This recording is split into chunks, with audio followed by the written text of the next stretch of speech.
since you're a conservative commentator, I think a lot of people could argue that because you said that the left is trying to uh, basically fearmonger people, couldn't people argue that you're doing the same by claiming that people are trying to destroy the family and trying to destroy and like mutilate people's genitals and stuff like that? Like plenty of people could make the same argument that you are doing the same thing that you're claiming the left is doing. Well, is it or is it not true that children's genitals are being mutilated in the name of the transgender ideology? Do you have proof of that? Yes, I do. Have you Googled it? Oh, I've Googled plenty, yes. Well, see, that's the difference. When you say when you say that someone is fear-mongering, there's a difference between warning people about the reality of what's happening versus pretending that someone's words, literal words, like words can't actually hurt you. You're not hurt by my words right here. You're standing right there. You're perfectly safe. I'm standing right here using my words. Maybe we don't see eye to eye on this topic. I don't know what your politics are.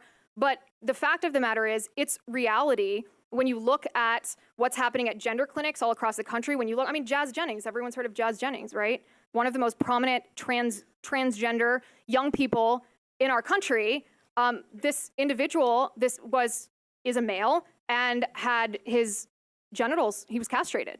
Is that not physical bodily harm, irrevocable bodily harm to this person?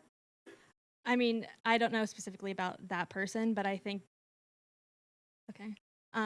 I do think the claim that children are having their genitals mutilated across the country isn't true. So, well, I encourage you to look it up because I think you might change your mind about the whole issue when you see the reality of the situation. It's horrendous, and it's not something that should be left and right, Democrat or Republican. When you see what is actually begot of this ideology, it truly is horrendous. Young boys are having their penises cut off. They're being castrated. What happens is they take the skin, I'm sorry this is graphic, but this is the reality of the situation. They take the skin of the penis and they invert it. They create a false hole in the groin, in the crotch of the young boy, and create what they call a neo-vagina. Like, does that sound like something that you want to be happening to children in our country? I don't think so.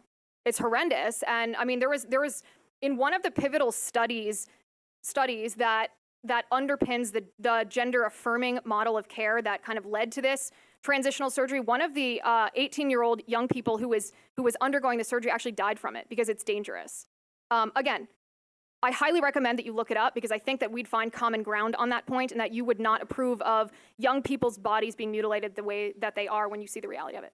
Thank you for your question. Yeah.